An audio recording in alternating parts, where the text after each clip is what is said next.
Shri Sai Ram, Gita Vahini, by Bhagwan Shri Satya Sai Baba, Chapter 26, 3 Characteristics of Man, Satya, Rajas and Tamas. Krishna, you say that the Deva or divine and Danava, demonic gunas or qualities or characteristics of man are the consequences of accumulated punya samskarams or meritorious deeds and papa samskarams, demerits or sinful deeds that had impact on the individual from his previous births. Since it is impossible to escape from such impacts, that is the fate of those who are condemned to carry with them this burden. Are there any means by which this can be avoided and uttama samskarams or higher or refined tendencies be attained? If such exists, please tell me those, for I could save myself thereby. Arjuna asked thus in order to draw out from the Lord the remedy for all mankind. Krishna gave an immediate answer. There is no paucity of means. Listen, there are 3 types of gunas: Satvika, Rajasika and Tamsika. Satvika, which is associated with purity, knowledge and gentleness. Rajasika guna, which is associated with ambition, sin, unlimited desires. Tamsika is associated with inertia, lethargy, cessation, etc. They are based on the antakarana or inner instrument. That too is dependent on the intake of food. Your gunas are shaped according to the food you feed on, and your conduct or behavior is shaped according to your gunas. It is indeed true that some Deva or divine and Danava, demonic gunas, qualities or characteristics of man are the consequences of accumulated punya samskaram or meritorious deeds and papa samskarams or demerits or sinful deeds from his previous births. But at least now in this birth, by regulating aharam or food he consumes and by focusing on sattvika food, man can overcome the Danava tendencies. This advice, full of hope, was tendered lovingly by the Lord to the eager inquirer Arjuna. Arjuna was thrilled with joy when he heard that man has the means of saving himself. He prayed, Madhava, kindly specify which kinds of food serve as the basis for which gunas.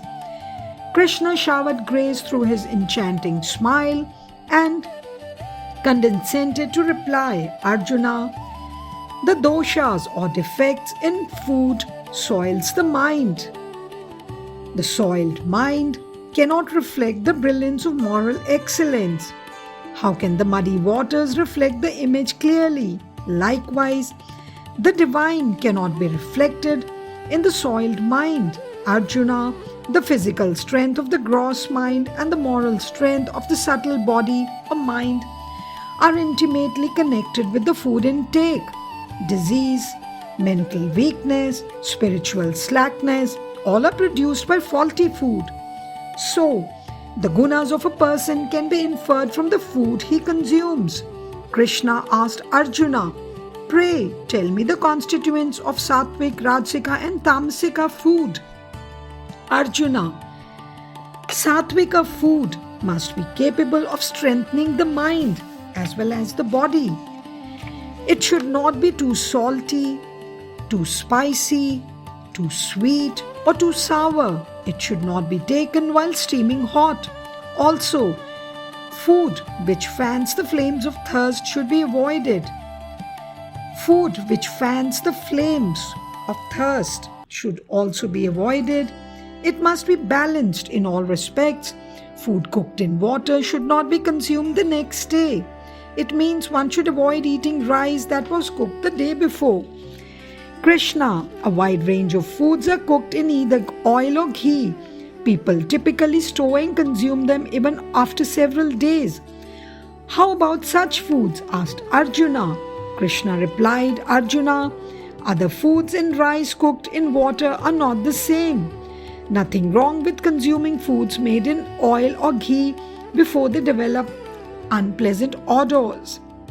He explained further, Rajasika food is the opposite of Sattvika. It is too salty, too sweet, too hot, too spicy, too sour, too odorous. Such food fosters Rajasika qualities. Lord, excuse me if I appear impertinent. I ask with a desire to know, that is all. By mere change in food habits, can gunas be transformed to Sattvika, or has something more to be done to supplement the purification process? Tell me. If there is anything more, asked Arjuna. Krishna was quick in his response. My dear brother-in-law, if transformation of gunas to Sattvika were so easy, Danava gunas could have been wiped off the surface of the earth in a trice. Of course, there are some things more to be done. Listen, there are three purities to be observed. Vastu Shuddhi, or purity of the provisions. Patra Shuddhi, or purity of the vessels in which food is prepared, and purity of the persons who serve the prepared, and who donate, organize, conduct, or oversee the food preparation. It is not enough if the provisions are pure and of good quality. They should have been procured by fair means. There should not be any anaya or injustice, asteya or falsehood, akrama or disorder, and adharma, unrighteousness, involved in procuring the provisions, for they will tarnish the purity of the provisions. The source as well as the cause and the goal must all be equally pure. The vessel must be clean, free from verdigris or green rust formed on metals like copper. The person who cooks must not only be clean in dress and hands, but he must also be clean in pravartana or conduct or behavior. That is, he should be free from durabhyasa or bad habits, dushanga or bad company, durbuddhi or evil-mindedness, and duranadata or bad conduct or character. While cooking, he must avoid unholy thoughts and should not engage in conversation with the feelings of hate, anger, and frustration. He has to be cheerful, and he must be humble, trustworthy, and affectionate. Until the cooking process is complete, he should not allow the mind to dwell on wicked or vicious ideas. Mere physical cleanliness or charm is no compensation if he is engaged in evil thoughts, bad behavior, and experiences boredom, grumbling, and anger while cooking. Partaking food prepared by such cook will not secure ekagrata or one-pointed attention for a sadhaka. Moreover, during dhyanam or meditation or japam, constant recitation of a mantra or holy name, the dushta bhavams of wicked thoughts of the cook will haunt the sadhaka in the form of visions. Care should be taken to have only those individuals who are well behaved appointed for cooking. Outer charm, professional excellence, ease of availability, these should not be allowed to prejudice you in favor of such dangerous cooks. It is very necessary to examine carefully their habits and their character and prefer them. Mano nirmala or purity of mind thus depends on all the above mentioned factors pertaining to the purity of food. Mano nirmalam alone is not enough. It has to be supplemented by deha nirmalam, the purity of the physical body, as well as the vak nirmalam, the purity of speech. They are also known as sarika tapas, or austerity of physical body. They are also known as sharirika tapas, or austerity of physical body, manasika tapas, or austerity of mind, and vak tapas, austerity of speech. The mind must be free from anxiety and worry. It must be saturated with love for all beings. It has to engage in Paramatma Manan, or constant contemplation on God. It has to be restrained from pursuing objective pleasures. No lower thought should be allowed to creep in. All thoughts must be directed towards the elevation of the individual, to higher planes. This is what is called Manasika Tapas or austerity of mind. Now, for the Sharirika Tapas, austerity of physical body, use the body and its strength and capabilities in Satkarmas, good and noble works or action such as Parupkaram, service of others, and Paramatma Puja, worship of the Lord, Bhajan, singing the glory of the Lord, Pradakshina, reverential clockwise circumambulation of a holy place, Asana, postures that help in the self-purification of and strengthening the body and the mind, Brahmacharya or celibacy, Pranayama or regulated exercise in prolongation of the breath, the seva or service of the sick and the distressed, Sadachara or Pravartana, the observance of moral codes in conduct, and make it physical body sacrosanct. Next, Vak Tapas, austerity of speech. Avoid talking too much, desist from false statements, do not take delight in backbiting and in scandal mongering. Never speak harshly, speak soft and sweet, speak with the memory of Madhava ever in the background of the mind. By such acts, Vak or speech has to be sanctified. So, the real tapas or austerity constitutes sanctified the manas or mind, vak, speech, and kayam, the body. Of these three, Sharirika tapas, Manasika tapas, and Vak tapas, even if one is absent, the Atma Jyoti, Atmic effulgence, will not radiate. The Pramida or the saucer for oil used as a lamp, the pati or wick, and the noon or oil are all essential for a light. The deham or body is the pramida, the manas mind is the noon, and the vak or speech is the pati. All three together are the basis for the light to shine. Some astikas or pious, God-loving people consider that dhanam or acts of charity are also physical tapas. It is good they think so, but when doing charity, one has to do so after pondering over the place, the time and the nature of the recipient. For example, establishing schools at places where there are no proper schools. Hospitals have to be established in areas where diseases are rampant. The hunger of people has to be appeased where famine conditions have been caused by floods or drought. The nature and condition of the recipient has to be considered while imparting teaching of dharma and of Brahma Vidya and while doing service of various kinds. Only after conducting such inquiry should the charitable act be performed by providing what elevates the deficiency experienced by the individual. Only such kind of charity is called Satvika Dhanam. Krishna interrupted, Arjuna, charity, however done, is charity, isn't it?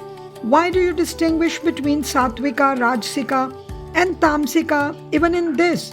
Is there any need for these distinctions? Are there any such?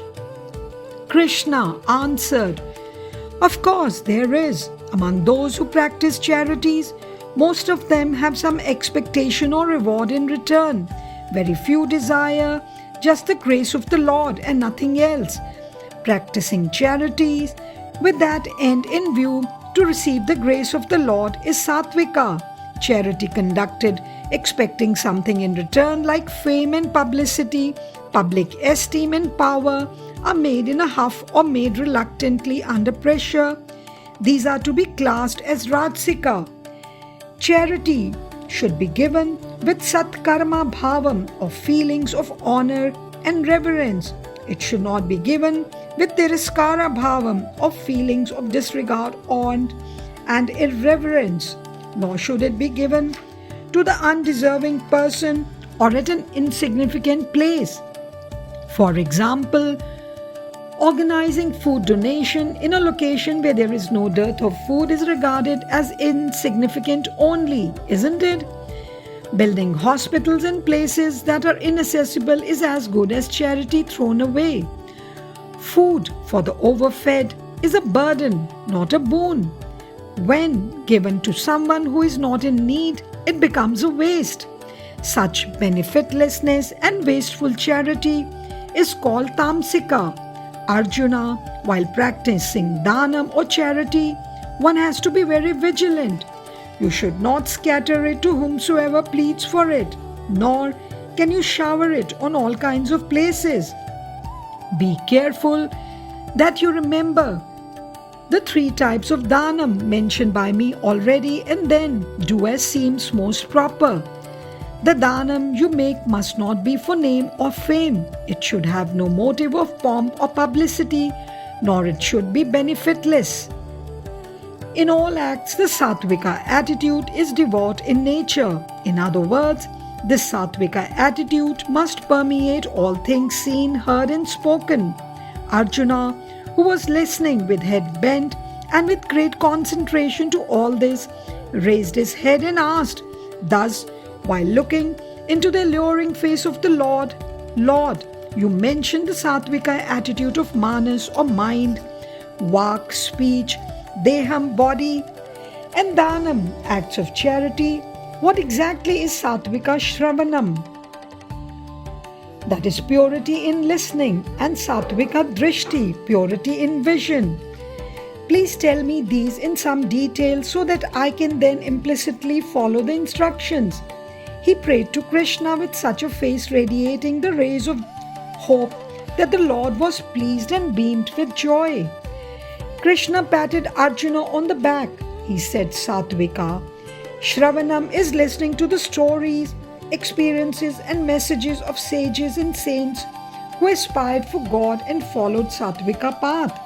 Sattvika Drishti is seeing the worshippers of the Lord, seeing the portraits of saints and sages, keeping the pictures and idols of the Lord at home, etc., seeing scenes of luxury, pictures of sensuous joy, of pompous pageantry, of the exhibition of power and status, and display of egoistic authority, taking delight in the description of sensuous scenes and incidents of the demonstration of power and authority, of the exertion of might and prowess. Keeping such pompous pictures in the altars or places of worship, these are to be classified as Rajasika actions of listening and seeing. Listening to gruesome adventures, stories of wicked auguries and vicious deeds, or even listening to such individuals, seeing the images of cruel and terrifying personalities, and having their pictures at home and worshipping the demonic bloodthirsty gods and such evil forces, practicing occultism, Luciferianism, etc., are classified as tamsika actions of hearing and seeing. Dear readers, this aspect is the heart of the teaching of the Bhagavata Gita. The body is based on food and is sustained by food, annam. So food decides the level of attainment, high or low. Nowadays, emphasis is being laid on discipline and regulated behavior, sadhana nishtha, without reference to the discipline of the food or nashta nishtha. So from this it becomes clear that nashta nishtha is more significant than sadhana nishtha. However great a person might be, however learned scholarly he is, he pays attention to the teachings of the Vedanta and takes care to spread them and engage in sadhana on that basis, but he neglects the strict code laid down for the food. The purity of the provisions of the cooking vessels and of those who cook the food, these are not attended to. They feel content when their stomachs are filled, when hunger is appeased. The first thing they crave for when dawn breaks is the coffee, followed by the visit to a restaurant where idli and sambar as consecrated food are offered to the Atma Rama. How can such governments get ekagrata, one-pointed attention or concentration in sadhana, patra shuddhi, or purity of the cooking vessels, Paka Shuddhi, purity of the process of cooking which depends on the cook. Padartha Shuddhi, purity of the provisions. How can these be guaranteed in restaurants? Who pays attention to these? Without doing this, people complain aloud that they do not get success in Ekagrata and suffer greater confusion.